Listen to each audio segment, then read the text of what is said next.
Recuerda darle like, suscribirte y activar la campanita. ¿Cómo se puede prevenir y enfrentar las situaciones de acoso escolar o el llamado bullying? Y bullying no es un incidente o algo ocasional. Hay verdadero bullying cuando hay acoso intencional, y es cuando alguien está causando daño físico, verbal, psicológico y emocional de manera repetitiva, teniendo en cuenta que en los casos del acoso en la escuela hay 3 protagonistas: la víctima, el acosador y los espectadores. ¿Cómo se puede identificar que tu hija o tu hijo están angustiados cuando no quieren volver al colegio o llegan con sus cosas rotas? Debemos estar atentos a cualquier señal para atenderles, para acompañarles, para respaldarles, para ayudarles. Hoy reflexionaremos sobre este importante tema. El bullying, ese que comienza a veces con un simple abucheo y termina en muchas ocasiones con un desenlace fatal. Lastimosamente muchísimas historias, Carlos Alberto y oyentes, acerca de este tema, y conmueve al mundo la historia de Drake Hartman, que era un niño de 12 años de Utah, Estados Unidos, que acabó con su vida tras ser víctima de bullying por parte de un compañero del colegio. Sus hermanas fueron quienes encontraron al niño inconsciente en su habitación el pasado martes 9 de febrero y luego de intentar salvar su vida, el niño Drake falleció en el Hospital Infantil Primario de Intermountain en la mañana del 10 de febrero de este año. Sufría acoso físico, pero también verbal, por parte de un compañero de la escuela, y sus padres afirmaron que en una ocasión llegó a casa hasta con un moretón en el ojo. Carlos Alberto y oyentes, es interesantísimo hablar de este tema, porque ¿qué es el bullying? ¿Cuándo se está expuesto ante este fenómeno? Y estamos hablando de que un niño sufre constantemente maltratos realizados de forma intencional por parte de otro niño o incluso de un grupo. Generalmente esto se ve de esta manera. Y el acoso escolar también se define como esa conducta agresiva que tiene una persona hacia otra, que puede ser acompañada por maltrato psicológico, verbal o físico. Y este tipo de conductas suelen ser motivadas por distintas razones, como cuáles: el aspecto físico, la religión, el origen de la víctima, odio de clases, y esto tiene como un objetivo mantener el sometimiento sobre la otra persona para que se sienta una constante sensación de miedo, pero también de inseguridad. Y por eso en muchos de estos casos que ya se conocen en el mundo, pues el desenlace ha sido fatal y los niños nunca han comentado nada. Es tanta la presión que se siente que se tiene miedo incluso de contarle al papá y la mamá. Por eso me parece tan importante lo que usted decía al principio de lo que estamos hablando, y es el papá y la mamá, o quienes sean los adultos responsables del niño o la niña, deben estar muy pendientes de estos signos de alerta. Si el niño llega golpeado, si dice no quiero ir al colegio, no quiero volver al colegio, y es que el no quiero ir a la escuela puede ser la primera manifestación de que un niño está en problemas. Y en ocasiones esto está acompañado de dolores imprecisos, de malestares diversos, de dificultades para salir de la cama. Y esta frase suele aludir a cierta clase de cosas que no tienen nada que ver con que ese día haya un examen o una prueba importante para el niño. Es simplemente que una situación se está presentando en el colegio. ¿Cómo prevenirlo? ¿Cómo los maestros, cómo los padres, cómo se puede identificar y cómo se puede minimizar? Muchos estudios se han realizado para lograrlo, porque esto del acoso no es nuevo. Muchos quizás de los que somos adultos fuimos acosados de niños, y quizás muchos de los traumas de los adultos fueron ocasionados en la niñez por la burla colectiva, por diferentes situaciones que se volvieron permanentes y que en ningún momento tuvieron correctivos. Por eso hoy que estamos avanzando, que han ocurrido tantas desagradables e infortunadas experiencias como la que usted mencionaba de este niño, que es el caso de muchos niños en diferentes ciudades, en diferentes lugares, porque no se les presta la atención, porque no son atendidos a tiempo. Recordemos que cada niño es diferente y hay muchas señales que pueden manifestar. Y una de ellas, cuando no quiere volver al colegio, que no es la única causa, el acoso, pueden ser otras. O llegar con sus cosas dañadas, afectadas, o sin comer, llega nuevamente con la lonchera completa a la casa y en forma repetitiva. Con todo esto, no podemos ser indiferentes. Recordemos que tenemos una responsabilidad gigante con los niños y por eso debemos ayudarles y estar atentos a respaldarles. Es importante hablar con ellos y decirles que estamos 100% a su lado y que el acoso no es su culpa. Vale la pena entonces que le prestemos atención a este tema para buscar y encontrar soluciones. Hay que estar alertas y fíjese que los países latinoamericanos con más casos de bullying son México, Perú, Argentina, Chile y Colombia, según el Estudio Regional Comparativo y Explicativo de la Organización de las Naciones Unidas para la Educación, la Ciencia y la Cultura, la UNESCO. Y nos preguntamos, Carlos Alberto y oyentes, ¿cuáles pueden ser esas características? Y es que existe un predominio del acosador sobre la víctima, lo que quiere decir que existe una desigualdad entre el poder del agresor y el de la persona agredida. La víctima desarrolla miedo y desconfianza en sí mismo debido a las constantes amenazas, a los ataques. La víctima suele desarrollar un miedo continuo ante el encuentro de su agresor. Por eso la famosa frase no quiero ir al colegio, no quiero entrar a esta clase, no quiero estar con esta persona. Cuando hay una fiesta de los compañeros del colegio es que yo no quiero ir porque van ellos. Entonces yo creo que todo esto van siendo como esos signos de alerta. ¿Y usted por qué no quiere ir si van ellos? ¿Le hacen algo? ¿No se llevan bien en el colegio? ¿Le ha dicho algo? Es importantísimo hacer todo este tipo de preguntas. Las agresiones son realizadas de forma intencional pero continua, por esto es el bullying, lo que quiere decir que esto dura meses o incluso años y las víctimas suelen tener baja autoestima y verse afectadas hasta en su rendimiento académico. Las conductas violentas suelen ser acompañadas con agresiones verbales, físicas, psicológicas y en ocasiones hasta se han presentado, Carlos Alberto y oyentes, agresiones sexuales y las víctimas desarrollan trastornos de ansiedad, por lo que no quieren ir a clase, tienen cambios drásticos de humor en la casa y se vuelven mucho más retraídos.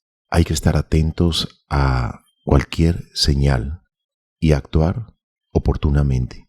¿Sabe una cosa, Marian? Que antiguamente pues había acoso personal o verbal o físico, pero hoy hay ciberacoso. Y hay un estudio sobre el bullying y el ciberacoso. Y los expertos abogan por la necesidad de aceptar que el acoso existe, que es un problema que afecta dentro y fuera de las aulas y que por lo tanto es necesario tomar medidas para prevenirlo, reducir los casos y minimizar sus consecuencias. A veces el acoso no solamente se sale del salón de clase o del colegio, sino que se comienza a plasmar a través de las redes sociales y se vuelve más crítico para la víctima cuando se vuelve público. Y hemos visto también muchos casos de personas que debido a un acoso o a un ciberacoso mejor han llegado al suicidio. Entonces, el tema es para prestarle atención y al mismo tiempo para minimizarlo, para tratarlo, para desactivarlo oportunamente. Usted acaba de mencionar algo muy importante, Carlos Alberto, y es que el acoso puede presentarse en distintas formas, las cuales no pueden pasar desapercibidas cuando se siente que tal vez se está sufriendo de bullying de alguna manera, porque la mejor manera de combatir un problema de tal magnitud es conocerlo a profundidad, es hablarlo, es conocer el motivo. Por ejemplo, existen diferentes clases de acoso. Está el acoso físico, cuando el agresor busca dañar físicamente a la víctima propinándole golpes o incluso empujones o hasta utilizando objetos que puedan realizarle algún daño. También está el acoso psicológico y es aquel que afecta la autoestima de la víctima y fortalece todos sus temores. Los agresores suelen intimidar, chantajear, perseguir, manipular y hasta amenazar a la víctima con no decir nada, no contarle a nadie. Y también se incluyen los casos en los que se obliga a la víctima a hacer cosas en contra de su voluntad. Existe el acoso verbal, que es el que consiste en insultar, en burlarse, en intimidar a través de amenazas a la víctima, en señalarle su aspecto físico y burlarse con otras personas de él o de ella. Está el acoso social, y este es cuando el acosador decide aislar del círculo social a la víctima. Lo hace a través de los rumores, de los chismes, de las humillaciones. Puede realizar cualquier tipo de acción que lleve al agredido a aislarse de los demás. Cuando llega el niño a la casa diciendo es que no quiero ir porque el niño empieza a hablar de mí a todos los demás compañeritos y a contarles acerca de mis miedos, y en algún momento usted le contó por qué se acomplejaba y empezó a decirle a todos los demás, pues eso también es acoso social. Existe el acoso sexual, que son acciones que están afectando la integridad física y psicológica del niño, de la niña, de la víctima. Esto no es solamente dirigido a niños, también se presentan adultos y se presenta en la mayoría de los casos con burlas hacia la orientación sexual de la víctima. Puede pasar en una oficina de trabajo, y en cuanto a la escuela, pues tocamientos no consentidos. Y el ciberbullying que usted menciona, Carlos Alberto, recuerdo mucho la entrevista con la especialista en ciberseguridad, Nasli Borrero, por el ciberbullying, por la pornovenganza. El decir voy a publicar tales fotos que nos tomamos puede llevar a alguien al suicidio, el temor, el miedo, porque es que este acoso que se presenta en el mundo virtual hace parte del uso de las redes sociales, y se pueden difundir videos, fotos que sean denigrantes, que generen rumores, que sean imágenes vergonzosas, y con esto los agresores pues buscan intimidar a sus víctimas. Les envía mensajes de amenaza, correos electrónicos: voy a enviar estas fotos a los jefes de la empresa, voy a compartir esto en mis redes sociales, lo voy a subir a YouTube, en fin, un montón de amenazas, y esto es el famoso acoso cibernético. La tecnología debe ser algo muy útil. Está hoy en nuestras manos para investigar, para leer, pero al mismo tiempo, si es mal utilizada, pues realmente puede tener consecuencias muy lamentables. ¿Sabe una cosa, Mariana y amables oyentes? Que vale la pena quien esté interesado en lograr un poco de investigación con un caso de éxito o un método de éxito, es el que pudo implementar Finlandia, y se llama el método Kiva, que propone una forma distinta de abordar el problema del acoso escolar: actuar sobre quienes por acción u omisión colaboran en la violencia, en lugar de centrarse solamente en la relación entre víctima y acosador. Es decir, se implica en la resolución del problema a los testigos del acoso, compañeros y compañeras que ríen o fomentan, compañeros o compañeras que ríen o fomentan las situaciones de confrontación, y aquellos que evitan implicarse por miedo o por cualquier otra razón. El objetivo principal es evitar que las situaciones de acoso se normalicen, sean algo hasta divertido, y, por tanto, se permitan al evitar que los testigos sean cómplices. El acosador pierde la posición de poder con la que se siente que su conducta queda avalada en el grupo. El éxito del método Kiva se apoya en 6 claves: metodología, formación de los docentes, inclusión de la comunidad escolar, prevención, intervención, supervisión.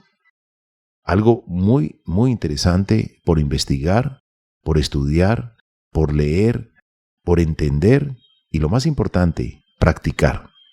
Qué interesante la aplicación de este método Kiva, Carlos Alberto y oyentes, porque desde mi aporte personal, sí creo que el maestro, los docentes, profesores deben estar muy atentos a este tipo de conductas, y a veces son los que no se dan ni cuenta, sino que llega el papá preguntando por qué el hijo llegó arañado, golpeado, por qué le tiraron tal cosa con tal fuerza que lo lastimaron muchísimo. Entonces es necesario que todo el cuerpo escolar pues esté de alguna manera alerta a lo que puede suceder. Para muchos, pero que lo molestan a uno en el colegio es normal. Sí, es normal, pero es que ya no estamos hablando de que sea normal cuando incluso una persona de 10, 11, 12 años siente que ya le perdió el sentido a la vida y decide suicidarse. Es que de eso también estamos hablando, de que aquí lo más importante en la vida es la vida misma. Y no puede haber en ningún momento, Carlos Alberto, esa sensación o ese sentimiento de que ya para qué vivo cuando apenas se tienen 10, 11, 12, 13 o cuando también se es adulto 20, 30, 40, 50 años, porque debemos atesorar la vida como lo más valioso que podemos tener. Entonces, si este tipo de comportamientos hacen que llegue el niño de la casa y diga es que siento que no quiero vivir, pues yo creo que eso ya debe ser algo alarmante y de consultarlo en el colegio con psicólogos y demás. Uno se pregunta, bueno, ¿y cuál es la causa principal? Pues es importante mencionar que la falta de educación sobre los valores humanos, es decir, que los niños no tienen la capacidad de sentir empatía, ni respeto, ni ningún otro valor hacia los demás. Y finalmente, pues la falta de información sobre lo que es el bullying y hasta dónde pueden llegar sus consecuencias. El deber de reportarlo también es uno de los motivos por el cual esta problemática se ha extendido, se sigue extendiendo y se ha persistido en los ámbitos escolares. Así que podemos decir, Carlos Alberto y oyentes, que uno de los primeros pasos para combatir esta problemática pues es hacer una introducción. Yo creo que debe haber una clase en los colegios donde se hable acerca del bullying, porque es importante informarlo, así su compañerito de clase le diga que no y 1000 veces no, porque entonces le va a maltratar más. Es bueno hablar, es bueno informarse. Entendemos que hoy en día papá y mamá están fuera de casa, pero en las noches sacar ese espacio, 10, 20, 30 minutos, lo que usted pueda sacar y preguntarle cómo está, cómo le fue, el abrazo familiar, recuperar los valores, Carlos Alberto, qué importante es esto. Mira, a veces un abrazo hace que usted se desahogue, porque con un abrazo le están diciendo estoy aquí, te estoy escuchando, eres importante para mí. Dime, ¿qué sientes? ¿Cómo te sientes? Mariana y amables oyentes, viene a mi memoria algo que me pasó en una entrevista.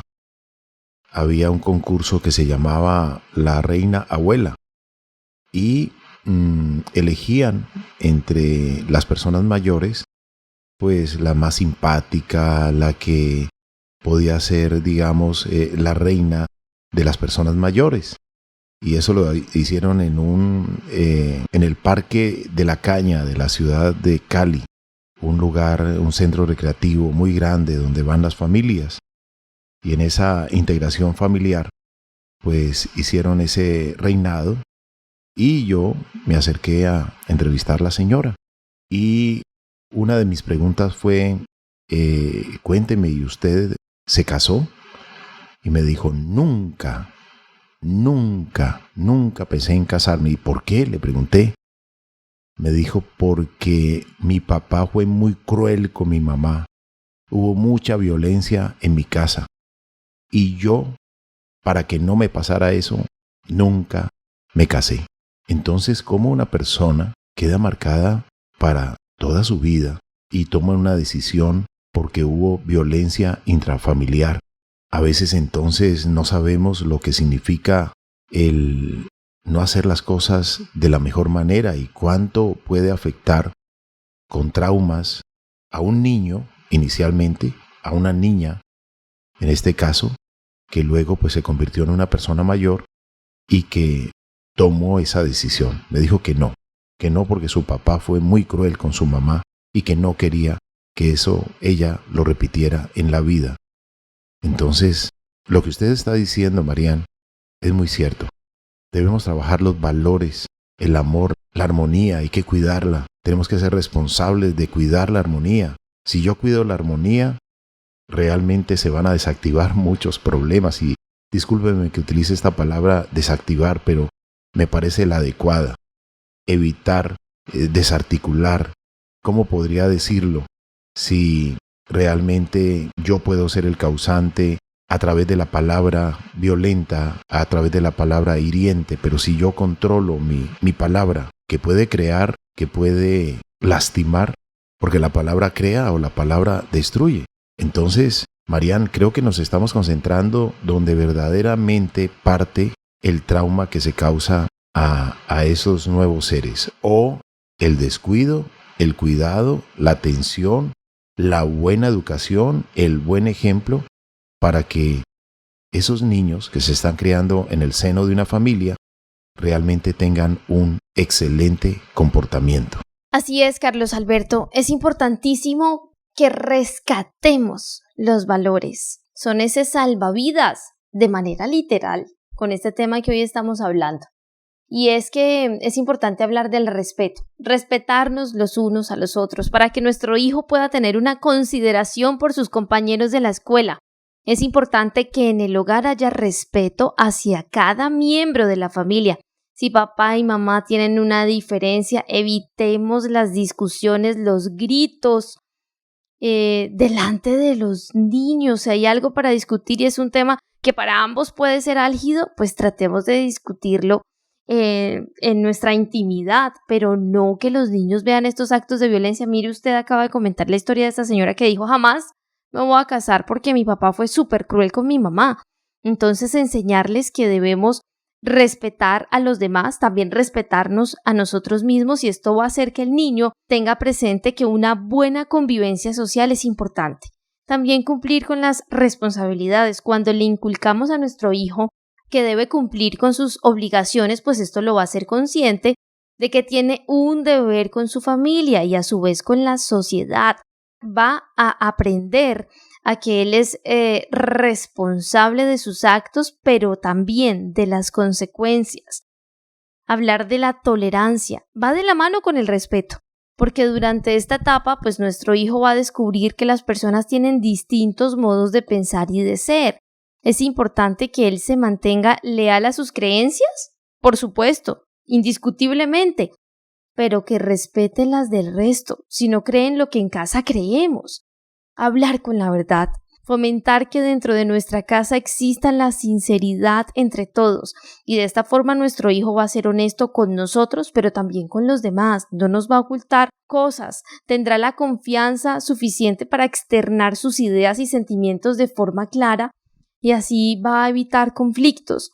También enseñarles dentro de casa, dentro de este hogar, ser leales, porque así le demostramos a nuestro hijo que su familia es primero. Le enseñaremos a ser un joven leal, que valore los vínculos que tiene con sus seres queridos, papá, mamá, hermano, hermana. Será capaz de crear relaciones interpersonales sólidas. Va a comunicar, Carlos Alberto y oyentes.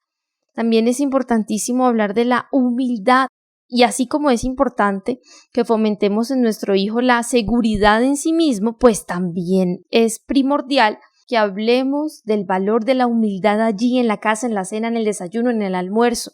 Así el niño va a aprender a ser agradecido por lo que tiene, y como familia podemos colocarlo en práctica a través de actividades filantrópicas, ayudar a los demás.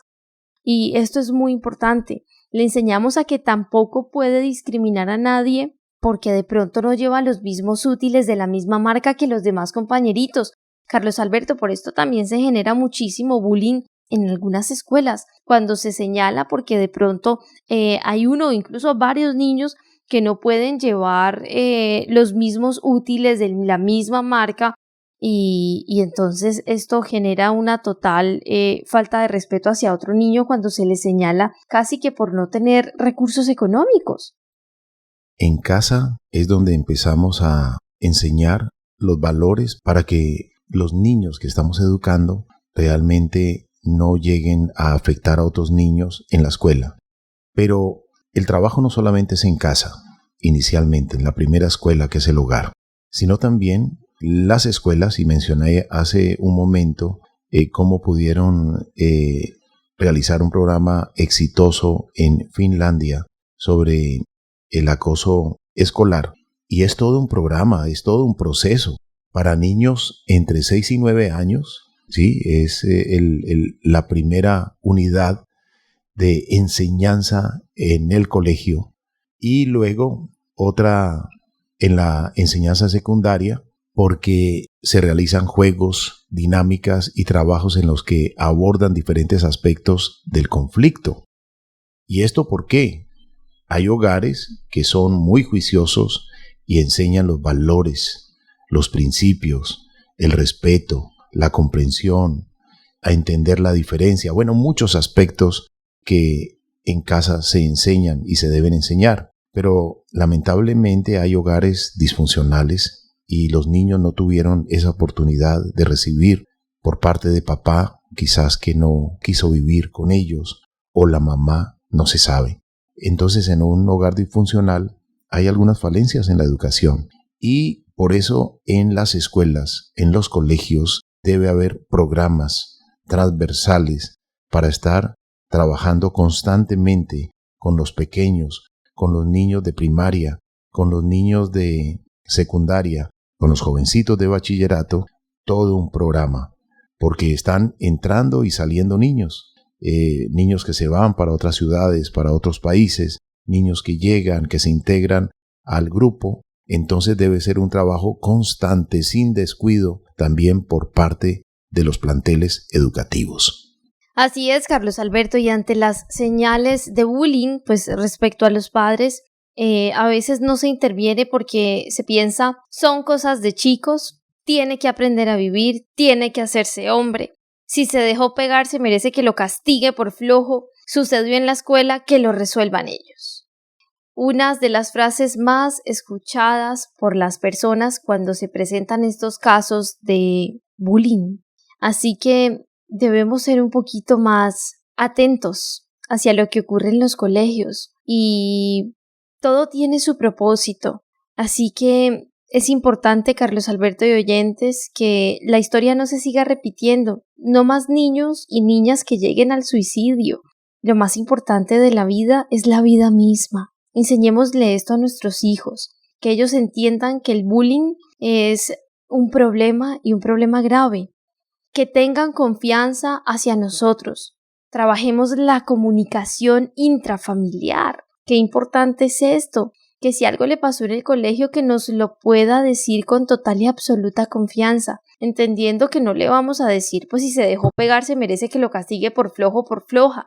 Todo lo contrario, que vean en nosotros un apoyo y nunca dejemos de enseñar los valores, porque ellos, Carlos Alberto y oyentes, son las bases para vivir de una mejor manera.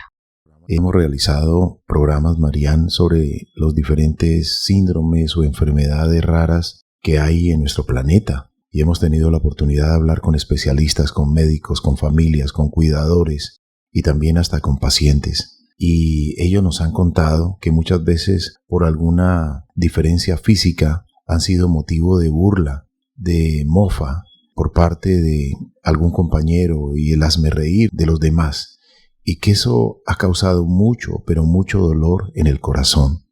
Pero a pesar de eso, han salido adelante. Pero aquí es donde debemos hacer ese llamado, a entender la diferencia. Todos somos diferentes. Cada niño es diferente. Y hay que identificar qué puede estarle pasando. Y si todos nos educamos para entender y comprender las diferencias, realmente vamos a superar esto de la burla, esto del acoso, esto que tiene víctima, acosador y también ese otro grupo que es prácticamente los que se ríen, los que están alrededor y que hacen que esto se sume y se amplifique. Es todo un proceso y debe ser transversal. Cada maestro, cada profesor, cada padre debe estar trabajando en equipo para poder ayudar de la mejor manera a los niños, a sus compañeros, a los alumnos y poder desactivar y encontrar a tiempo soluciones. Encontrar soluciones a tiempo es necesario para nuestros hijos. Probablemente con esa solución detectada de manera temprana vamos a evitar un suicidio en casa. Así que pensemos mucho en esto. Y respecto a los docentes, muchas veces se dice que la cultura escolar pues no suele prestar demasiada atención a lo que ocurre entre los chicos, que al fin y al cabo, pues en una institución bastante femenina incluso, como es la escuela, a veces se atribuyen ciertas conductas bravuconas a cosas de varones. Y en realidad es cierto que el acoso se da bastante entre niños y niñas, pero que cuando aparece el acoso, especialmente con las niñas, aparece de manera más sutil y sobre todo verbal. También les queremos decir a los docentes que hacen un trabajo espectacular, que les felicitamos, pero también que es importantísimo intervenir ante el bullying en el aula escolar, que si se nota que de alguna manera están dañando, afectando de manera verbal a una niña, reaccionar cuando a veces le pegan con cuadernos, cuando lo chuzan con lápices o lapiceros a un niño, intervenir y no pensar que esos son temas de chicos y que la escuela no suele prestar demasiada atención frente a esto. Hay que implementar estrategias anti-bullying y evitar precisamente esos niveles de acoso, que hayan normativas en los colegios, que hayan programas para que realmente allí se trabaje de la mejor manera y evitemos situaciones que lamentar.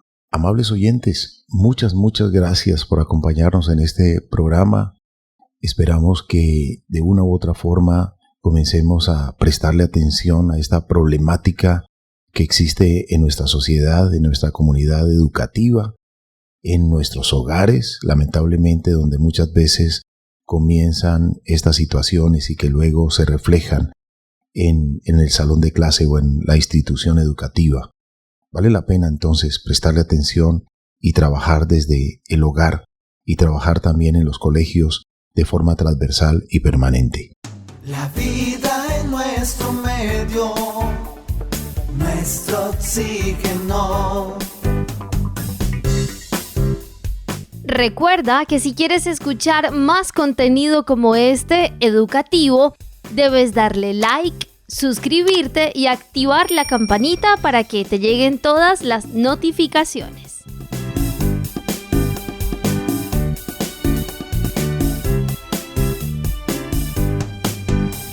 La vida en nuestro medio, nuestro oxígeno.